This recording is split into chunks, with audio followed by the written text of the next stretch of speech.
Welcome back, aliens. My name is Navin Reddy, and today we're going to talk about what is the right time to learn a new framework for Java.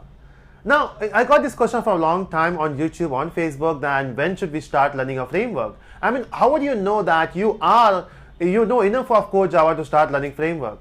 So first of all, when I say you want to learn Java, we have two different things here. The first one is the Java language, the fundamentals of Java, and the technology, Java technology. Now, if you talk about fundamentals of Java, which simply means you're learning about core Java, you're learning about the programming stuff, right? How to use for loop, how to use arrays, how to use collection API, how to use threads.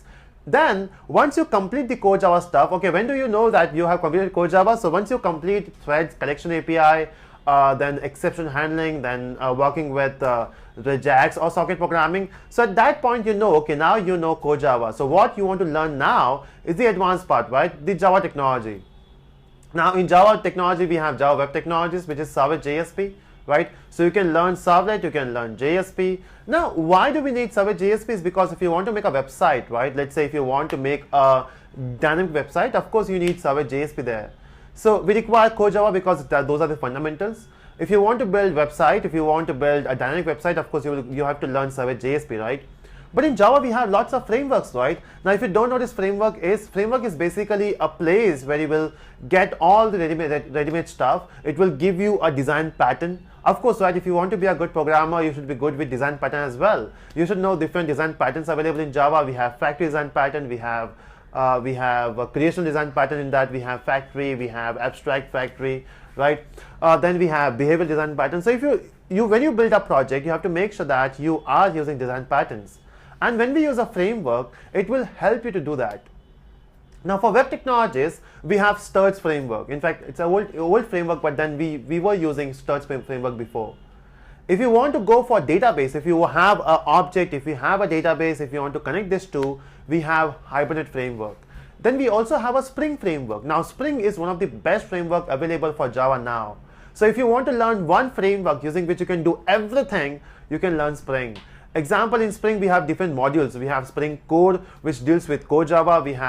Core Java means when I say object creation, dependency injection, so all those things are available using Spring Core.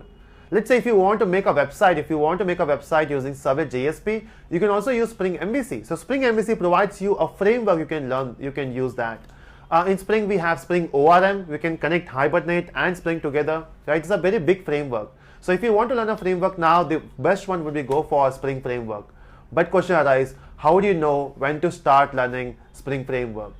I would say, Spring Framework is actually a very big framework. If you just go to spring.io website, if you go to the project tab there, if you click on that, they will give you a list of modules available.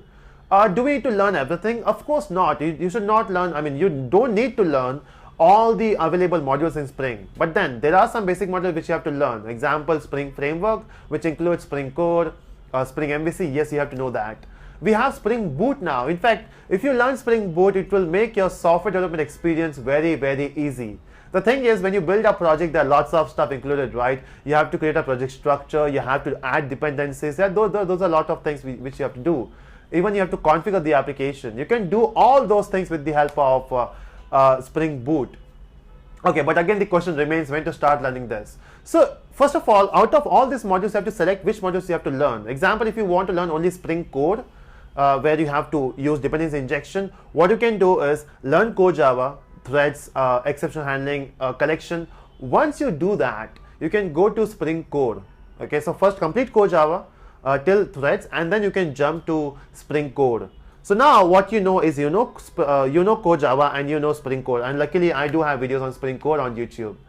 Then if you want to go ahead, let's say if you want to make a website, of course you have to learn a Servlet and JSP, because those are the de facto standard for Java Web Technologies. So Servlet is something which you always use. Even if you have learned Struts, even if you have learned Spring before, or maybe Spring MVC, if you have seen any example there, you can see we don't have any Servlet thing there. But still, in the back end, what works is Servlet, because Tomcat only supports Servlet, right? So first you have to learn Servlet, then you have to learn JSP. After that, you can go for Spring MVC.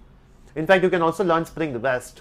But I would suggest before learning Spring REST, get a feel of REST API. I mean, how exactly REST API works, how exactly we implement REST API with the help of Jersey framework. So what you can do is I do have a videos on REST API, right? So watch those. So there's not everything is there, but then watch those videos first. You will get the idea how REST works on Jersey, so that you can learn Spring REST, right? So again, so for Core Java, if you have done Core Java, you can go for Spring Core. Servlet JSP, you can learn Spring MVC, and for learn REST API to learn Spring REST. Next is Hibernate. Now, once you know JDBC, once you know that JDBC in Java, you can learn Hibernate as well. The only thing is, you should be also knowing about the database side. I mean, lots of people, they ignore this thing.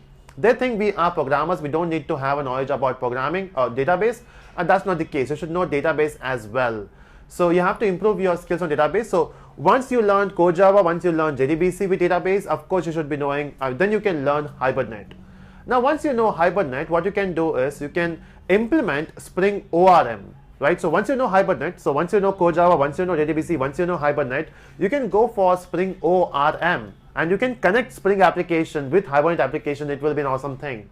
If you just want to see the live example, you can just go one of my, so we have a videos on Spring Hibernate integration on YouTube. You can watch that video and you will get to know how exactly it works, right? It's awesome. So we have all those things. Now, once you know all these things, you can go with any Spring based module. Example, if you want to go for Spring Scala, of course, right, you shouldn't be knowing Scala there. So what's the right time of, so let's come back to the base topic. What's the right time of starting learning a framework? So once you know Core Java, you can start with the learning framework as well.